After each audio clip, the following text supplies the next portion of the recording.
I mean, if you're Vladimir Putin, you have to wonder why is the Western Hemisphere smiling on you all of a sudden? Paul, I'm guessing you would agree it's been a Putin party all week.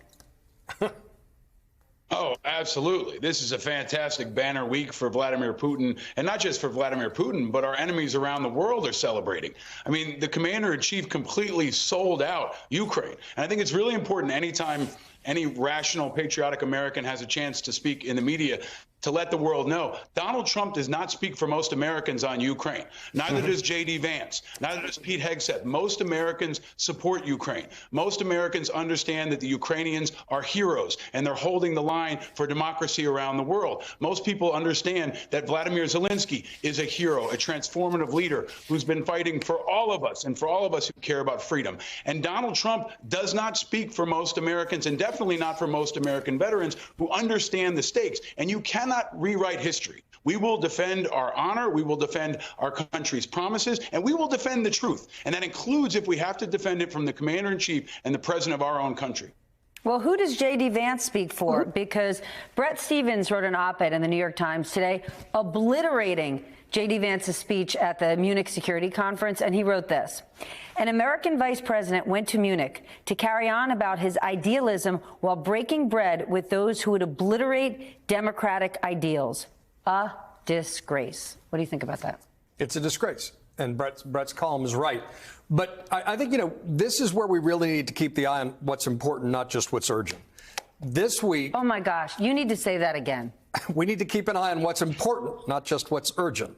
And what's important is that the President of the United States had a pivot to Putin this week, putting the United States on the same playing field, on the same side as Moscow. That is a complete reversal of the role we have traditionally played with bipartisan support. And as Jonathan Lemire's got an article in the Atlantic about how the party of Reagan has sold out to Vladimir Putin. This is something that should be chilling to people who are paying attention. It is Orwellian to describe Zelensky as a dictator and refuse to criticize Vladimir Putin. Language does matter. And if you do have a disinformation bubble where the President of the United States is parroting Russian talking points, but there's strategic alliances being rewritten to put the United States on the same side as an autocratic aggressor, that is not where we want to be. That is not who we are. It is not where we've been in the past. And it's a disgrace if Republicans are silent about this. Just to that point, I mean, this is an assault on the post-World War II order. And 100%. I know that sounds like gobbledygook coming out the Beltway, but just to bring it home to people, this means that instead of being able to rely on a NATO alliance that keeps us out of foreign entanglements, that keeps American troops off the ground in God knows where far-flung parts of the world, it means that you can use strategic soft power to prevent American troops from having to be deployed across the world. Donald Trump has, in a matter of weeks, taken a hatchet to all of the work that has been done to make sure that the American people do not have to waste treasure and blood across the country, across the world, just to keep us safe. And I don't know if many of his voters, particularly those who will probably be most likely to be the ones that have to defend his terrible policy, understand what exactly he did. But this goes back to your original point. They might not know what's really happening, right? Donald Trump is out there saying that Volodymyr Zelensky's approval rating is 4%. The last time they checked in early February, it was 57%. That's the truth. Now, it's gone down since the war started. But Donald Trump's end goal is, I'm going to spread this misinformation. So the truth that you're telling about the state of the world, you've got millions of Americans that don't even know the truth because all they hear is right-wing media. They live in a news desert, and there's Trump out there saying he's got a 4% approval rating, a flat-out lie. Well, and on top of that, he's pushing out that Ukraine started the war. And we all saw it with our own eyes, the invasion 3 years ago right now. It's just like the insurrection. It's that we memory hold these things and we don't even remember what we see. But no, we do. Donald Trump doesn't. So let's be clear about that, right? I mean, for the President of the United States to say that the country that was invaded is the one that started the war is a willful rewriting of history. It's not purely a matter of ignorance, and it doesn't speak for us as Americans or the world. It's not that we've been memory hold. It's that the president's trying to preach an alternate fact version of history, which huge geostrategic implications. And this is something that is about decades of work of Americans in the wake of the Second World War, Democrats and Republicans working together, being abandoned.